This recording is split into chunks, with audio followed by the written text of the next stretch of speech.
Priority একটা চমৎকার জিনিস।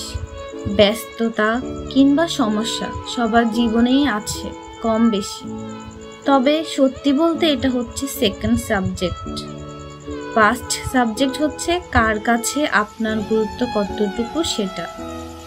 কেউ উপর থেকে আপনার মেসেজ দেখে সরিয়ে রাখবে, কেউ আবার যথাসম্ভব দ্রুত রিপ্লাই করার জন্য কনভারসেশন লম্বা করার জন্য চেষ্টা করবে। কেউ ঘড়ি দেখে রাত 12টার জন্মদিনের উইশ করবে, কেউ আবার জানবেই না আপনার জন্মদিন কবে গেল। কেউ আপনার পাশে থাকাটাকে গুরুত্ব দিয়ে সব ঝড়ঝাপটা অতিক্রমের চেষ্টা করবে, কেউ আবার সরে যাওয়ার জন্য কারণ খুঁজে খুঁজে বের করবে। যাই বলি না কেন, দিন শেষে প্রায়োরিটির উপরেই 80% নির্ভর করে সবকিছু। আর এটা আসলেও অন্যরকম জিনিস। কেউ না চাইতেও দিবে, কেউ আবার চাইতেও দিবে না।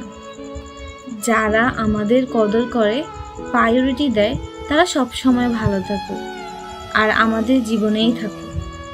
যারা অবহেলা করে তারাও ভালো থাকুক তাদের মতো করে। আপত্তি কিংবা অভিযোগ কিছুই নেই।